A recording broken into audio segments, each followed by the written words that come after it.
लेखन एक ऐसा काम है जिसके लिए प्रकृति व्यक्ति को चुनती है।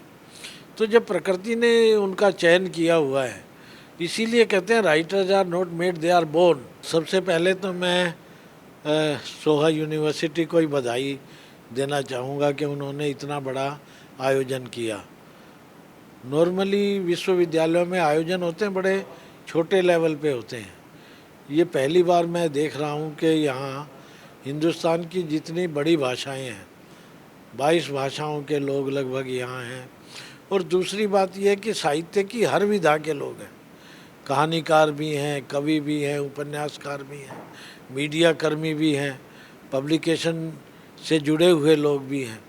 कहने का मतलब ये है कि कागज़ से लेके कैनवस तक और थिएटर से लेके सेलुलाइट तक, फिल्मों तक, वो सभी लोग एक साथ हैं, लिखने पढ़ने वाले लोग।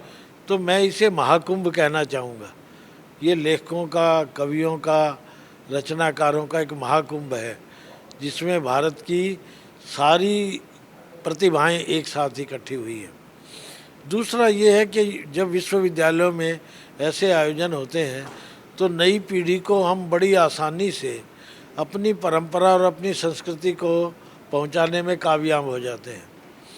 इस लिटरेचर फेस्टिवल का जो टॉपिक है, विषय है, वो भी यही है, भारतीय समाज, संस्कृति तथा साहित्य की चुनौतियां और संभावनाएं। तो साहित्य के साथ चुनौतियां तो बदलती रहती हैं, समाज बदलेगा तो चुनौतियां भी बदलेंगी। साहित्यकार कभी भी देश का या पूरी दुनिया का वो एक प्रवक्ता होता है, आम आदमी का, spokesman of the common man.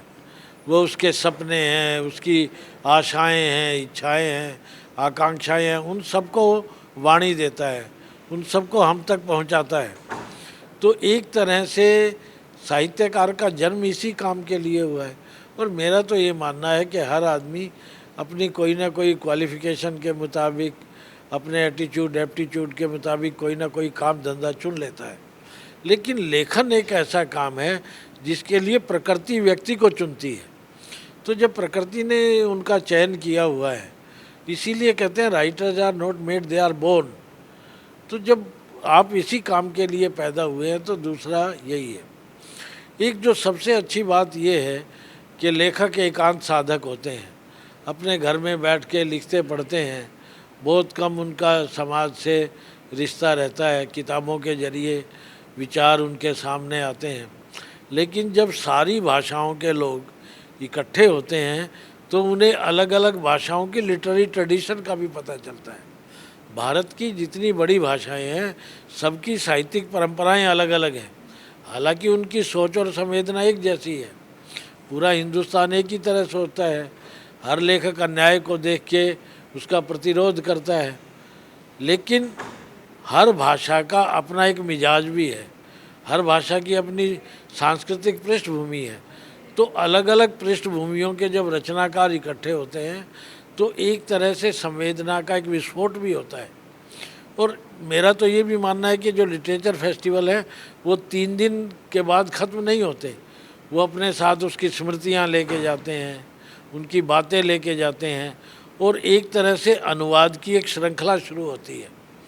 एक दूसरे की किताबों का अनुवाद करते हैं और उस अनुवाद के जरिए वो भारत का जो एकात्म है उसको भी साबित करते हैं।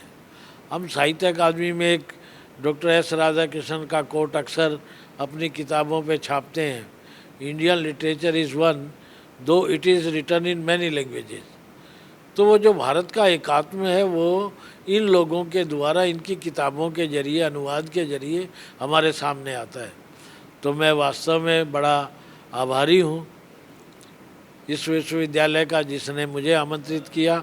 और सबसे बड़ी खुशी की बात है कि इस आयोजन में विश्वविद्यालय के हज़ारों हजार बच्चे शामिल हैं। तो नई पीढ़ी के साथ कनेक्ट होना, नई पीढ़ी को समझना और नई पीढ़ी को अपना दृष्टिकोण समझाना, ये जो बाइपोलर इंटरेक्शन है ये बहुत शानदार होता है और समाज निर्माण में इसकी बहुत बहुत भूमिका होती है।